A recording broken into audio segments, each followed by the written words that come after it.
All right, folks. I want to apologize for any outside noise, especially if a train comes by.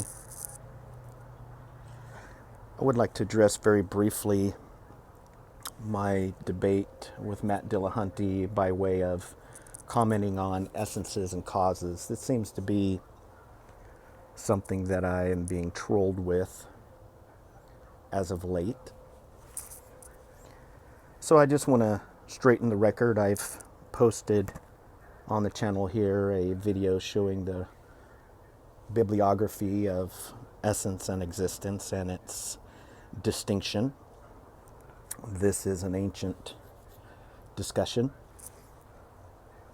For Thomas, we speak of the real distinction rather than a distinction, as you would say, in race, in reason, in race. These are ways that the philosophers speak of whether or not we're discussing things by way of reason or as they are in reality, because there are things that could exist. For example, unicorns. There's nothing irrational about a unicorn, but they simply don't exist. Why? Because God has not, in his wisdom, chosen to instantiate and create by virtue of merging an essence, the world of qualities, beauty, sounds, sights, versus the world of the quantum realm, which is the world of motion, quantity, etc.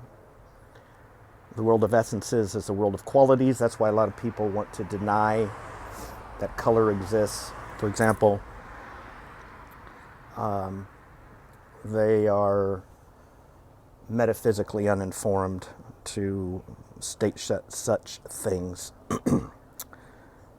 So we will not go down that rabbit hole. So we will continue here. I want to discuss, first of all, this distinction. And I'm speaking on the term, or in the realm of creaturely existence. And so this is the world of existent being or creaturely existence. And we know, which was my first premise in my debate with Matt Dillahunty, is that which is and what a thing is are distinct.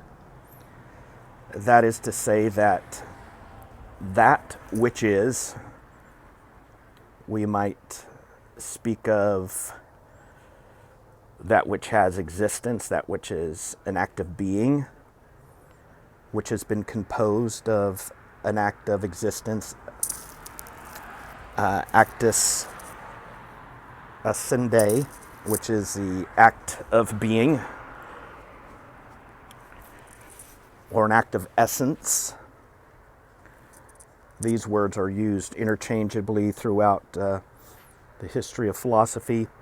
You will notice, if you are interested and you read Aquinas' work on being and existence, that the preface will speak about the fact that Boethius, who said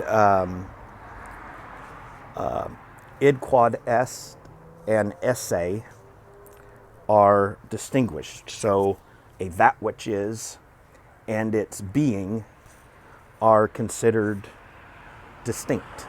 They're diverse, not separated, but diverse. It's like saying that the beating of the heart is distinct from the heart itself. And yes, it is. But the beating of the heart is the very life of the heart. That is its essence.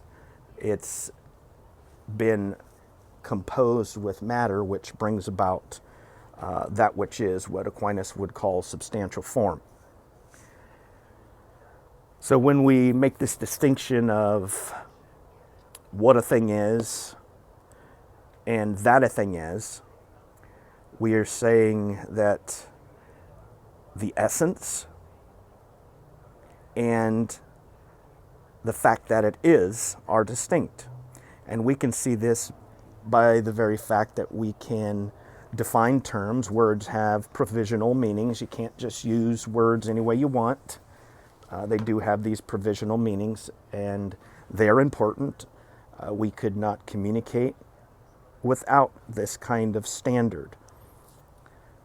Dictionaries came from common use. Common use is the definition.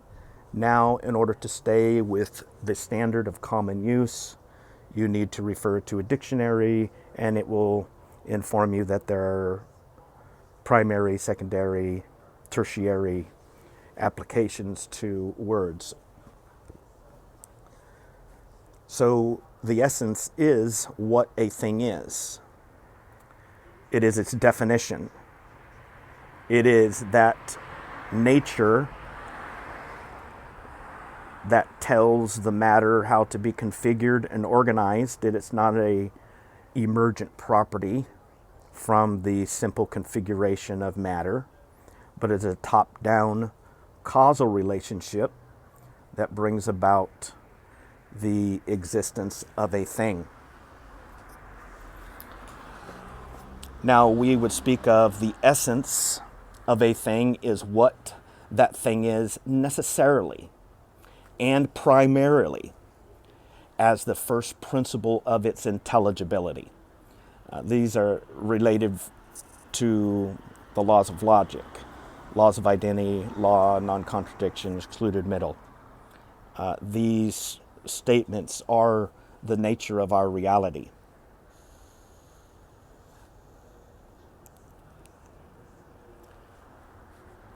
Now, we would also say that concerning our intellect, that our intellect is capable of knowing the essences of things. If that was the case, if that were not the case, we might as well be solipsis, and we might as well just determine that we don't know anything, and we can't state anything about reality. We can't make any kind of a rational statement about reality. So at that point, you can just dismiss any of your opponents because it would be absurd. So if our intellect is not capable of knowing essences, for example, if I see a tree, and let's say it's me and Jamie and Smokey and Rob, and we're looking at the same tree, we are capable, all four of us, of knowing that tree. The essence of that tree is now what is called a phantasm. We have the image in our brain, and the image of that tree is literally formed upon our brain by the essence of that tree. We are participating in reality, interacting with reality, and I think the quantum reality tells us that we are actually interacting with reality. Therefore, we can know reality, and we can know the world of essences, because it is the very same tree that I'm looking at, that all of my friends are looking at simultaneously, and we can define that, and now we can speak of the essence of this tree that existed from this time period in Manteca, California, when it was planted, say 2000, and when it's uprooted, say 2030. That nothing will change the fact that that tree, that essence, exists, especially since all information stays in our universe.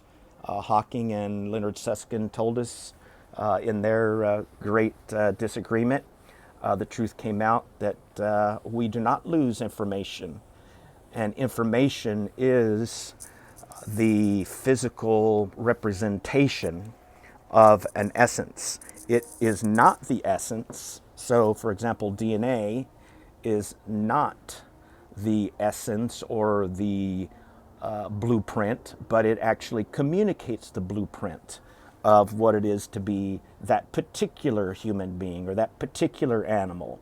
So it is, by virtue of that, I would, of course, assert that we should find someday that the DNA is far more complex than we ever imagined, possibly even 4D, possibly even somehow having some sort of frequency and vibrations, not only chemical reactions. I would say that they probably find out that DNA functions and does some things in the quantum realm, which is the world of pure potency, or as the scholastics used to say, prime matter, which would be the opposite, the truly fundamental opposite of God, who is pure essence. Prime matter would be relative non-being. And then, of course, true nothingness would be the total antithesis of God. And so that is something that we need to define by analogy, the same way we define God by analogy. Nothingness is that which sleeping rocks dream of. Relative non-being is that which a true instantiated essence, a substantial form, actually has the potentiality to become. For example, I have the potency to learn a particular song. That is a real potentiality. So that's why we speak of it as a potency, a potentiality. This is what the quantum realm is. It is not the thing that fluxed and brought all things into existence. That is utterly absurd. You would necessarily, for the mind-body, quote-unquote, problem, or the spirit-body issue, you would certainly expect to have a medium upon which the immaterial agent works upon, which is the quantum realm. And I would suggest that our own brains function according to quantum mechanics, which is in my book, The One Who Is, where I argued that quantum mechanics, and specifically when the mind collapses the wave function and brings about a position for that particle, then that is evidence of the non-material acting upon the world of pure potentiality, which once those compositions come about, you find that there is something that actually exists.